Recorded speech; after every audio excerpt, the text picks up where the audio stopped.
You know, I've heard that plants grow better if you play music for them. And on that note, it's been a while since I last heard you play. Sorry, I've been a little busy these last couple days.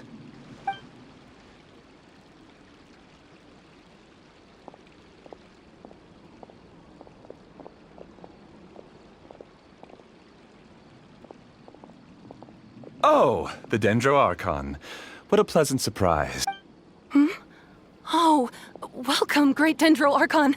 And your companions, too. Welcome. I'm Amira. I run the flower shop here. And this is my husband, Moses. Yes, how may we help you? You already know all about me. There's no need for all the pleasantries. Perhaps I should call you the dream's owner?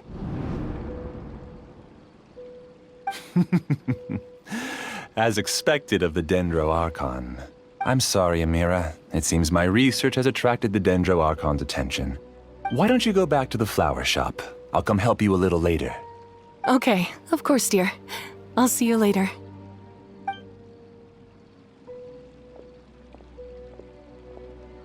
It appears that I was too naive to think I could deceive the Dendro Archon in person like this. To avoid looking like too much of a fool, allow me to ask the first question.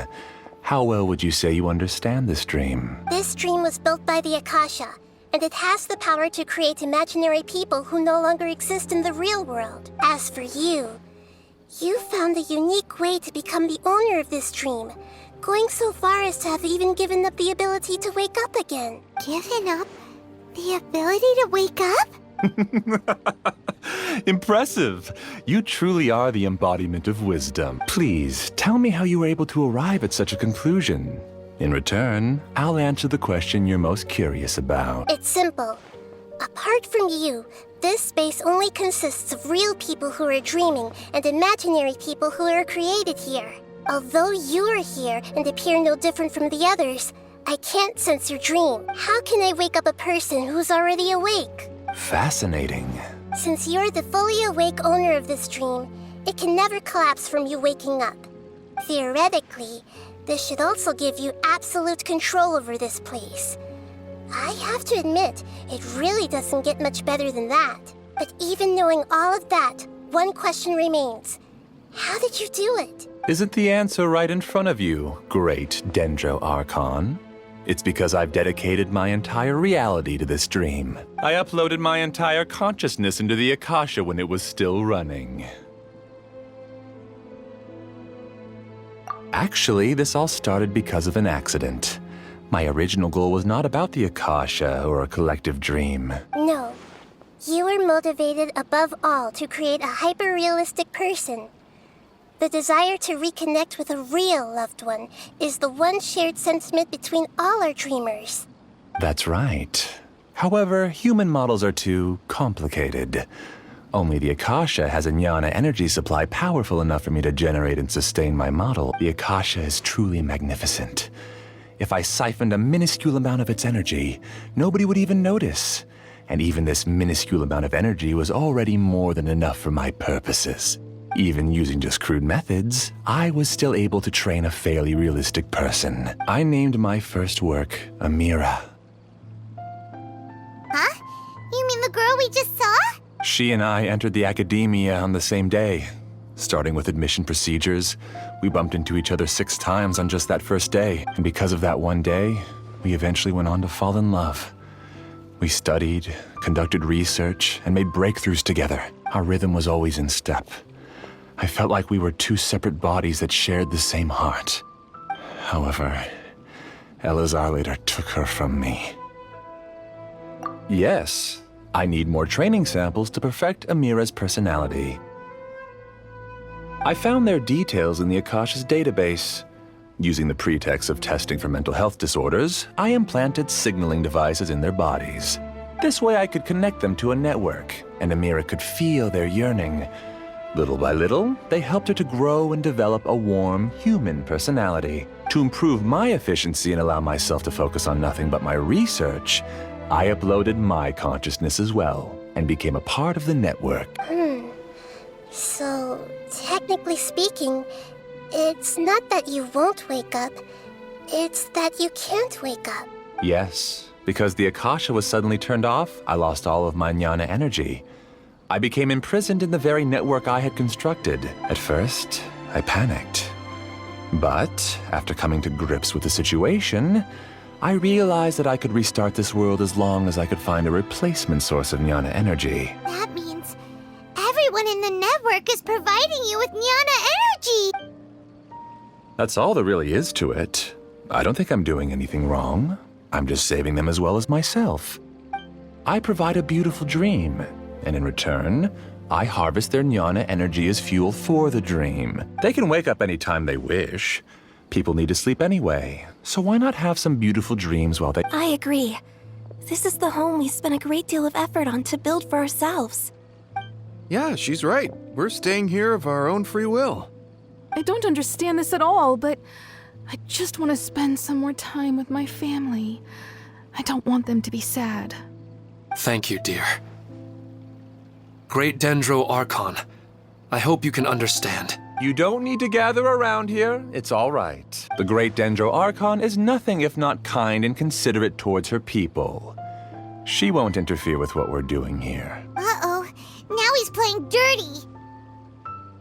It seems like I won't need you to answer my last question. You're willing to tell me all your secrets because you have nothing to fear. If you use real people as your weapon and turn them against their Archon, then there's nothing the Archon can do. They just want to be with the people they cherish. I don't think there's anything wrong with me providing them with that opportunity. They don't wish to eternally part with their spouses and friends. What's so wrong about that? If you understood humans a little better, or had also experienced firsthand the absolute devastation of loss, then perhaps you wouldn't be so cold towards us. If you had used your talents and determination for a just cause, you could have become a sage of the new generation. Unfortunately, you've committed one of the 6 cardinal sins of the Academia by attempting the forbidden and fearing none. You equated people's feelings with cold jnana energy and deprived them of the pain that they have to face. You lured them into these dreams, and even now, remain completely unaware of how evil all of this truly is. Pain? Luring? Those kinds of things haven't existed here from the moment this world was created. She's right here. This is Ilmon's child, Haidar. Huh? My daughter? What's wrong with her? This dream relies on a set network, which means that only those with devices planted in their bodies can enter this world. Carefully think back and retrace your steps. I secretly went back to the mountainside with Haidar. Minar was already there waiting for me, and Haidar was able to see her mother. You mean she isn't actually the real Haidar? No, because unlike you, she can't enter this dream. The moment you came into this dream, it created a Haidar to realize your wish of reuniting with your family. So, tell me, where's the real Haidar? She's still out there on the mountainside. That's right. And she must have been terrified to see her father not in his right mind. Not to mention the monsters in that area. The situation is very dangerous. If Haidar's still out there, then What are you talking about, Dad? I don't understand. I must wake up right now. I can't leave her there alone. Oh. It seems the others have also remembered something. People try to avoid pain and stay in their perceived bubbles of safety out of an instinct to protect themselves. This is human nature, but it is also one of their weaknesses. However, why are there still so many people striving to move forward, even when they know the path ahead is dangerous and painful? It's because people don't only live for themselves. They have families, loved ones, friends, and communities. They have dreams that they are still trying to achieve. But in this dream, you showed them only the most comfortable and soothing things. This entire world has been built on the foundation of buried and unseen pain. It's all just a well-devised scam. It seems like I've stayed in the dream for too long. I still have so many things I haven't done. I thought gods didn't understand humans.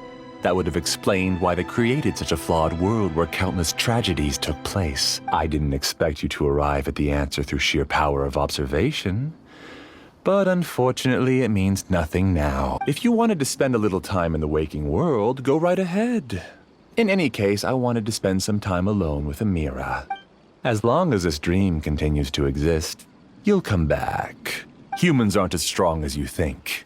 And even if you're a god, they won't always listen to you. It's time to purge all the extraneous data and noise.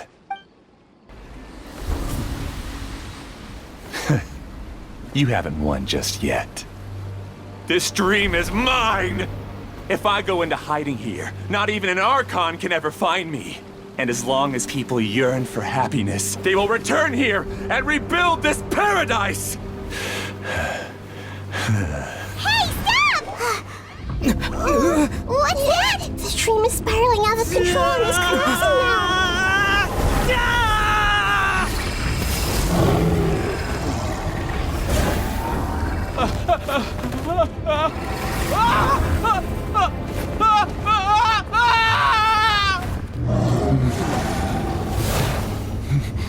Oh no. Amira!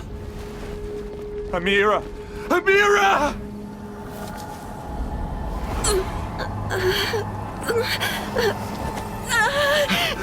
Amira, are you all right? I don't feel well. No, no, no! Please, no!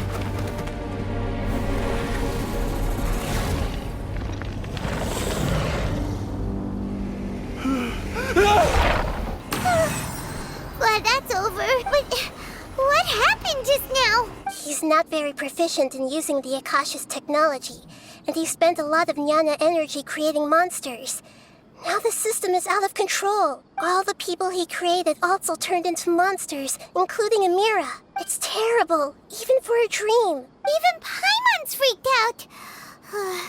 Paimon can't imagine what they're going through. The good news is that the chaos seems to have subsided. Now we only need to wake up the people here and let them return to their real lives. Amira. My dear Amira. They're all gone. It was just a big dream after all. I couldn't change my fate. And my knowledge turned out to be useless. What a cruel world. Do you still think this is our fault? I don't care about that anymore. The Jnana energy used to sustain this dream has all been transformed into monsters. This dream will soon collapse and my consciousness along with it. Let me disappear with Amira. I'd rather turn into dust than to ever wake up again. It seems that everything that's happened is too much for him. He's lost all hope. I think seeing Amira turn into a monster was punishment enough for him. After comprehending the hollowness of the unreal, it's time to revisit the meaning of existence. Existence? I'm different from the others. I've long given up everything outside of my consciousness. Using my knowledge of the Akasha, I have a way to extract your consciousness from here and put it inside a knowledge capsule. The Academia has probably kept your body, so you should be able to wake up soon. No need. Just let me disappear. Reality means nothing to me now. This isn't compassion. I won't let you escape your punishment by simply disappearing. As for your life after that, it'll be up to you how you want to exist. Alright, Traveler and Paimon, we should go back. We can finally wrap up this whole thing.